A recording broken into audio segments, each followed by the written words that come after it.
ਅਸੀਂ ਨਹੀਂ ਗੱਲ ਕਰਦੇ ਜਾਈਏ ਟਰਲਕ ਦੇ ਗਨ ਸ਼ੋਅ ਦੇ ਵਿੱਚ ਜਿਹੜੇ ਸਟੈਨਿਸਲਾਸ ਕਾਉਂਟੀ ਫੇਅਰ ਗਰਾਊਂਡ ਦੇ ਵਿੱਚ ਹੋ ਰਿਹਾ ਸੀ।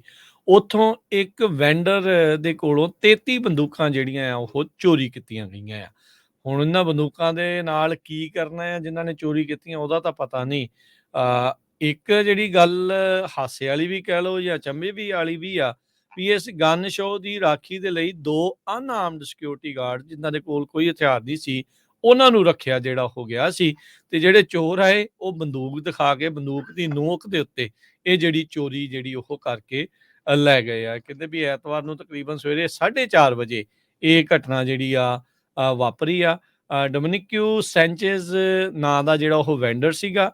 ਉੱਥੇ ਪੁਲਿਸ ਨੇ ਦੱਸਿਆ ਵੀ 2 ਜਣੇ ਆਏ ਤੇ 33 ਬੰਦੂਕਾਂ ਜਿਹੜੀਆਂ ਆ ਸਿਕਿਉਰਿਟੀ ਗਾਰਡ ਨੂੰ ਗਨ ਪੁਆਇੰਟ ਦੇ ਉੱਤੇ ਧਮਕਾ ਕੇ ਚੋਰੀ ਕਰਕੇ ਜਿਹੜੀਆਂ ਉੱਥੋਂ ਲੈ ਗਏ ਹੈਗੇ ਆ। ਸੈਂਚੇਜ਼ ਨੇ ਕਿਹਾ ਵੀ ਜਿਹੜੇ ਟਰਲਕ ਪੁਲਿਸ ਆ ਉਹਨਾਂ ਨੇ ਪੈਰੀਮੀਟਰ ਤਾਂ ਜਿਹੜਾ ਉਹ ਲਾਇਆ ਸੀਗਾ ਤੇ ਫਿਰ ਕਹਿੰਦੇ ਵੀ ਉਹਨਾਂ ਨੇ ਸਪੈਸ਼ਲ ਰਿਸੋਰਸਿਸ ਦੇ ਨਾਲ ਚੋਰਾਂ ਨੂੰ ਫੜਨ ਦੀ ਜਿਹੜੀ ਆ ਕੋਸ਼ਿਸ਼ ਕੀਤੀ। ਡਰੋਨ ਵੀ ਲਾਇਆ ਗਿਆ, K9 ਯੂਨਿਟ ਵੀ ਜਿਹੜਾ ਆ ਉਹ ਸੈਂਡ ਕੀਤਾ ਗਿਆ ਸੀਗਾ ਪਰ ਅਜੇ ਤੱਕ ਉਹਨਾਂ ਨੂੰ ਕੋਈ ਵੀ ਨਹੀਂ ਜਿਹੜਾ ਉਹ ਮਿਲਿਆ। ਸੋ ਇਹ ਵੀ ਹੁਣ ਕਈ ਜਣੇ ਸਵਾਲ ਕਰ ਰਹੇ ਵੀ ਇੱਕੋ ਦੀਆਂ ਹੀ ਇੰਨੀਆਂ ਜ਼ਿਆਦੀਆਂ ਜਿਹੜੀਆਂ ਬੰਦੂਕਾਂ ਚੋਰੀ ਹੋਣੀਆਂ ਆ ਇਹ ਕਿੱਦਾਂ ਜਿਹੜਾ ਉਹ ਹੋ ਸਕਦਾ ਆ। ਸੋ ਕਹਿੰਦੇ ਵੀ 20 ਬੰਦੂਕ ਉਹਨਾਂ ਨੇ ਚੋਰੀ ਕਰਨ ਦੀ ਕੋਸ਼ਿਸ਼ ਕੀਤੀ ਪਰ ਉਹ ਲੈ ਕੇ ਨਹੀਂ ਜਾ ਸਕੇ ਤੇ ਮੌਕੇ ਵਾਰਦਾਤ ਤੋਂ ਉਹਨਾਂ ਨੂੰ ਬਰਾਮਦ ਹੋਈ ਸੀ।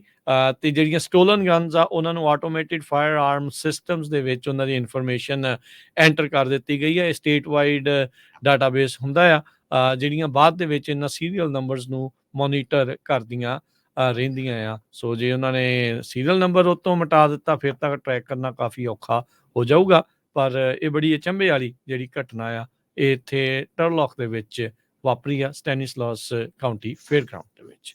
ਜੀ, ਸਟੀਵ ਰੈਟਨਰ ਕਹਿੰਦੇ ਆ ਵੀ ਲੋਕਾਂ ਦੇ ਵਿੱਚ ਤੇ ਜਿਹੜੀ ਸਟੇਟ ਆਫ ਇਕੋਨਮੀ ਆ ਕਿੱਦਾਂ ਲੋਕ ਫੀਲ ਕਰਦੇ ਉਹਦੇ ਵਿੱਚ ਬਹੁਤ ਜ਼ਿਆਦਾ ਡਿਸਕੰਟੈਂਟ ਹੈਗਾ ਆ। ਇਹ ਆਪਾਂ ਵੀ ਦੇਖ ਰਹੇ ਆ ਤੇ ਤੁਹਾਨੂੰ ਜਿਸ ਤਰ੍ਹਾਂ ਦੱਸਿਆ ਹੀ ਆ ਵੀ ਫੈਡਰਲ ਰਿਜ਼ਰਵ ਬੋਰਡ ਨੇ ਕਿਹਾ ਵੀ ਆਉਣ ਵਾਲੇ ਸਾਲ 'ਚ ਮੇਬੀ 3 ਟਾਈਮਸ ਇੰਟਰਸਟ ਰੇਟ ਲੋ ਕਰ ਦੇਣਗੇ ਤੇ ਉਹਨੂੰ ਦੇਖਦੇ ਹੋਏ ਅੱਜ ਸਟਾਕ ਮਾਰਕੀਟ ਬਹੁਤ ਉੱਪਰ ਗਈ ਆ ਤੇ ਉਹਦੇ ਬਾਰੇ ਜ਼ਰੂਰ ਆਪਾਂ ਡਾਓ ਜੋਨ ਇੰਡਸਟਰੀਅਲ ਕਿੱਥੇ ਪਹੁੰਚਿਆ ਉਹ ਜ਼ਰੂਰ ਆਪਾਂ ਸਰੋਤਿਆਂ ਨਾਲ ਸਾਂਝਾ ਕਰੀਏ। ਜੀ, ਪਿਛਲੇ ਕਈ ਦਿਨਾਂ ਤੋਂ ਥੋੜਾ ਉੱਤੇ ਜਾ ਰਿਹਾ ਸੀ ਪਰ ਅੱਜ ਫਿਰ ਚੰਗੀ ਛਾਲ ਵੱਜੀ ਜਦੋਂ ਦੱਸਿਆ ਵੀ 3 ਵਾਰੀ ਇੰਟਰਸਟ ਰੇਟ ਅਗਲੇ ਸਾਲ 'ਚ ਇਹਨਾਂ ਨੇ ਘਟਾਉਣੇ ਹੈਗੇ ਆ ਵੀ ਹੋਰ ਇੰਟਰਸਟ ਰੇਟ ਨਹੀਂ ਵਧਣਗੇ। ਸੋ ਇਨਵੈਸਟਰਸ ਕਹਿੰਦੇ ਵੀ ਲਾਈਏ ਪੈਸਾ ਅੱਜ ਆਪਾਂ ਡਾਲਰ ਲਾਉਂਦੇ ਆ। ਸੋ ਡਾਓ ਜੋਨ ਦੇ ਵਿੱਚ 500 ਤੇ 12 ਪੁਆਇੰਟ ਤਕਰੀਬਨ 1.5% ਦਾ ਵਾਧਾ ਦੇਖਿਆ ਗਿਆ। 37,090 ਤੇ ਬੰਦ ਹੋਇਆ। S&P ਵੀ 1.25% ਤੋਂ ਵੱਧ ਵਧਿਆ। 63 ਪੁਆਇੰਟ ਵੱਧ ਕੇ 4707 ਪਹਿਲੀ ਵਾਰੀ 37,000 ਨੂੰ ਕਹਿੰਦੇ ਡਾਓ ਜੋਨ ਇਹ ਪਾਰ ਹੋਇਆ। ਨੈਸਡੈਕ ਦੇ ਵਿੱਚ 201 ਪੁਆਇੰਟ ਦਾ ਇਜ਼ਾਫਾ ਹੋਇਆ। 14,734 ਦੇ ਬੰਦ ਹੋਇਆ। ਸੋਨੇ ਦਾ ਭਾਅ $2,046 ਪ੍ਰਤੀ ਆਉਂਸ। ਕੱਚੇ ਤੇਲ ਦੀ ਕੀਮਤ $70 ਪ੍ਰਤੀ ਬੈਰਲ। 10 ਈਅਰ ਯੀਲਡ ਇਹ 4% ਤੋਂ ਥੱਲੇ ਆਈ ਆ 3.99% ਦੇ ਉੱਤੇ। ਤੇ ਕ੍ਰਿਪਟੋ ਕਰੰਸੀ 'ਚ ਬਿਟਕੋਇਨ ਇਹ $42,867 ਤੇ ਇਥੀਰੀਅਮ $2,253 ਦੇ ਬਰਾਬਰ ਚੱਲ ਰਿਹਾ ਆ।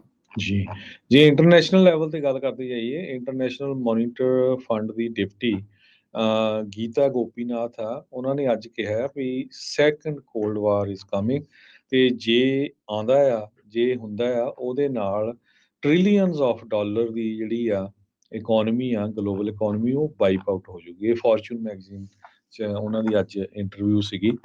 ਮੈਨੇਜਿੰਗ ਡਿਪਟੀ ਡਾਇਰੈਕਟਰ ਆ ਇੰਟਰਨੈਸ਼ਨਲ ਮੋਨੀਟਰੀ ਫੰਡ ਦੇ। ਤੇ ਜੇ ਕਰੰਸੀ ਦੀ ਗੱਲ ਕਰਦੇ ਜਾਈਏ $1 ਦੇ ਬਰਾਬਰ ਇੰਡੀਆ ਦੇ 83 ਰੁਪਏ ਤੇ 23 ਪੈਸੇ ਰਹੇ ਆ। $1 ਦੇ ਬਰਾਬਰ ਪਾਕਿਸਤਾਨ ਦੇ 283 ਰੁਪਏ ਤੇ 70 ਪੈਸੇ।